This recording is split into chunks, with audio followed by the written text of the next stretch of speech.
Hello everyone, thank you for joining this Dynaway webinar. And today we're going to cover safe work with the topic of permit to work. It is another of our deeper dives into Dynaway EAM for Business Central specifically. And with me today, probably not a surprise if you watched this before, but I have Christoph who will do the presentation. And I will of course respond to any questions you may have. The session is going to be recorded and put on the website shortly after, but that was the short introduction. Christoph, I will hand it over to you. Thank you, Miko. Okay, so let me go to Business Central and explain how the permit to work works. First of all, I need to say that this functionality is part of the Safe Work module, and it can be used with EAM, but doesn't need to be used with EAM if you just want to store the permits, not connect them with the work orders and so. But how you can do it, how you can create permits in a second. First, a few words about the setup. In permits, we use standard Business Central workflows for approvals. So someone that you will be able to approve the permit, we first need to do a quick setup for that. And this is where I would like to start today. So if you will go to workflows, you can create very easily the workflow for permit to work. And I already create one, but you can use a button new workflow from template, and there is a template for permit to work. So if I will just open it and to show you how it works, it means that after my workflow, after my permit will be sent for the approvals, I need to, everyone need to approve it before this permit to work will be approved. It means that it must be approved by all reviewers and later by all approvers of the permit. So until then, you will not be able to use the permit as an approved one. So how system knows who should approve? You can specify it globally.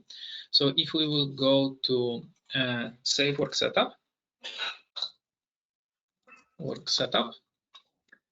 you can set up who is the approver and who is the reviewer. And you can do it by putting it here, default permit approval setup, and here you need to specify approvals and reviewer. One thing which is important is at least one approver must exist. It doesn't need to be here because, as I said, it's a default one, but when creating a permit, at least one approver need to be. And first, the permit will go to the reviewers and then to the approvers. So how to create a permit? The easiest way how to do it is create a permit from template. You can create a template for permit. Let me just create a new one. Where you can specify what is the document all about. So what is the permit? So let's say permit to work with welding. And I can say how many days it will be valid. So let's say I can say that it's 7 days. Later, what we need to specify is the templates, the forms which we would like to use as part of this permit. You already seen how the template works, the forms.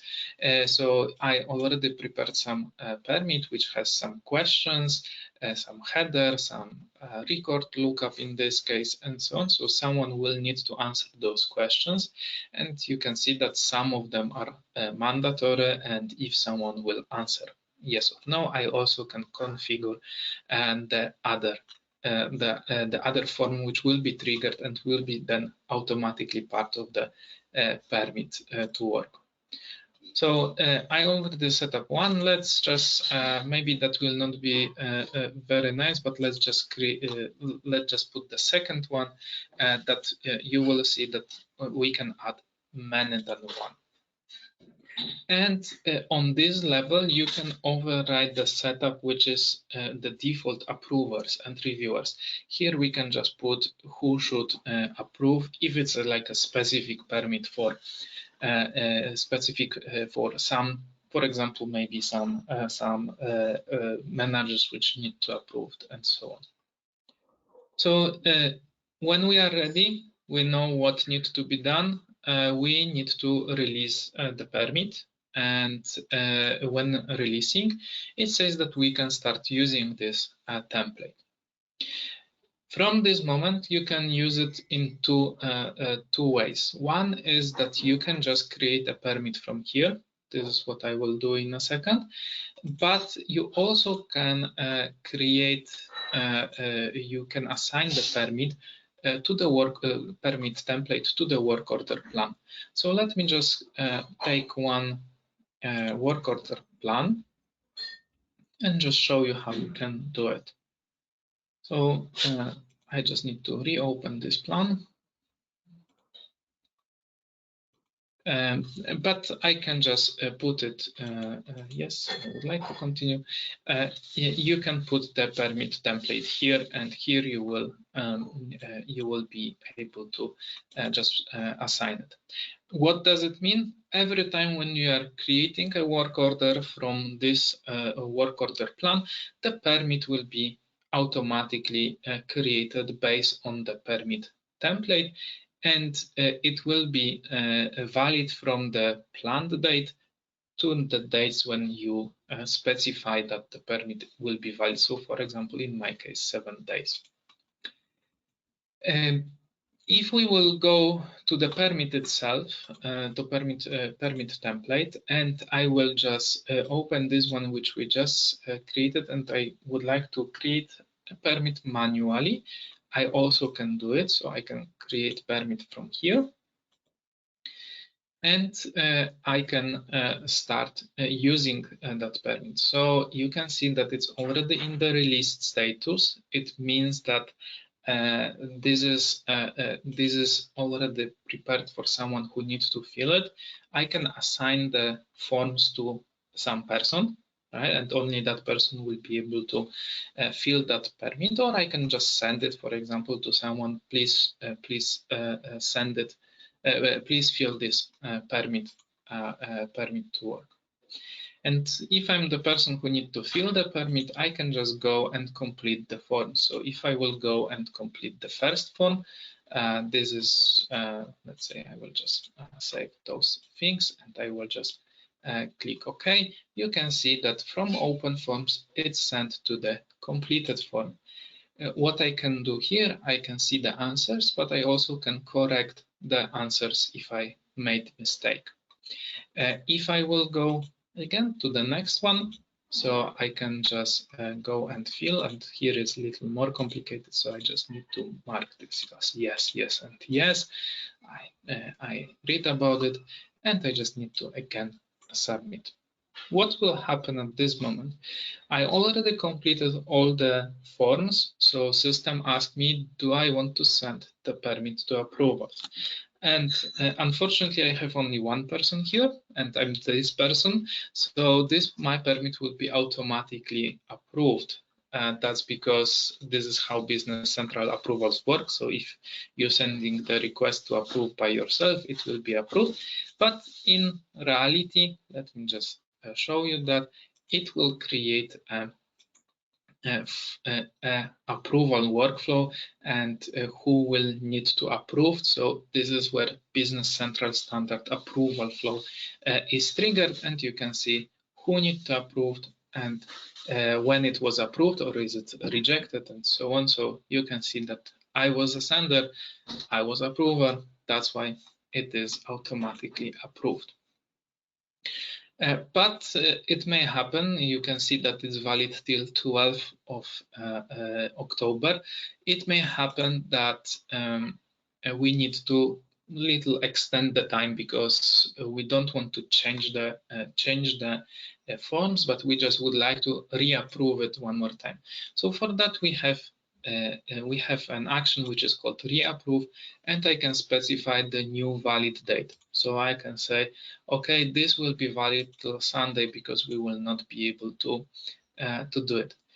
In this moment, system also sent approval requests to the reviewers and approvers, and it is again need to be approved by someone, just changing those valid to date.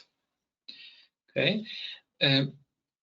You also, as I said, when we will assign the permit to work to the specific work order, so if we will go to the work order, either from template or you can just put it also manually, you can specify the permit to work, which needs to be approved.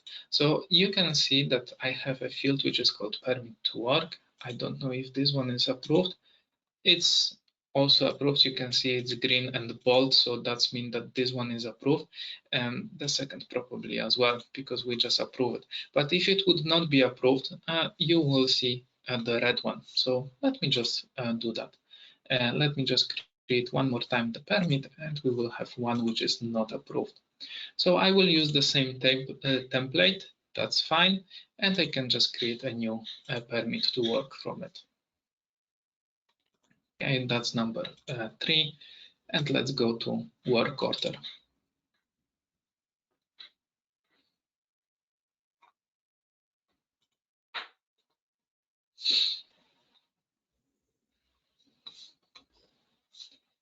Okay, I will just choose any work order here. So let me just go and put this one. You can see that I have an approved permit at this moment.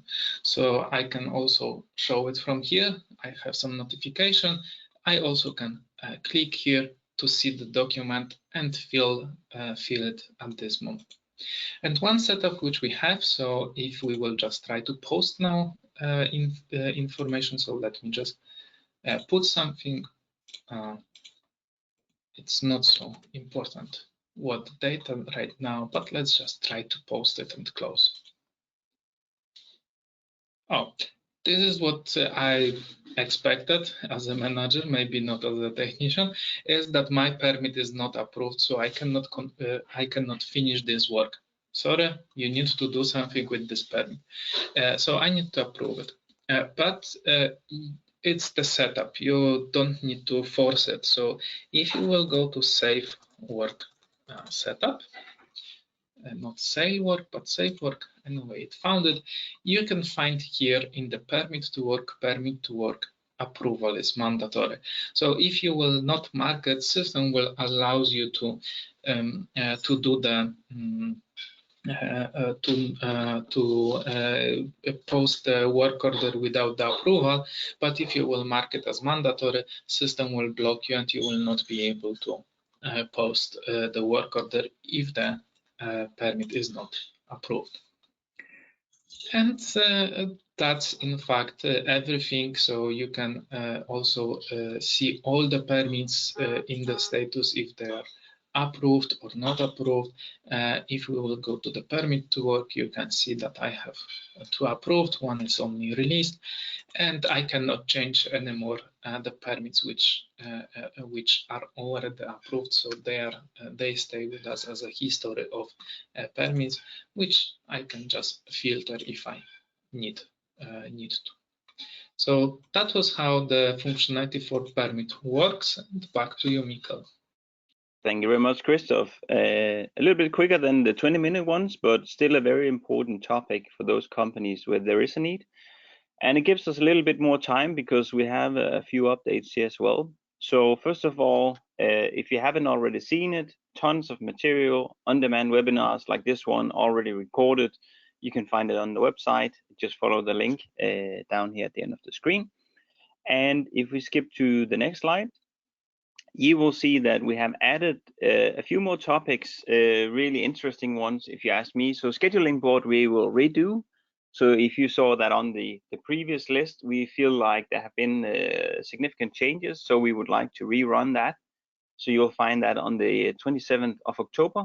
And also ToolCrypt, which is a new area of EAM, will also be presented on 2nd of November.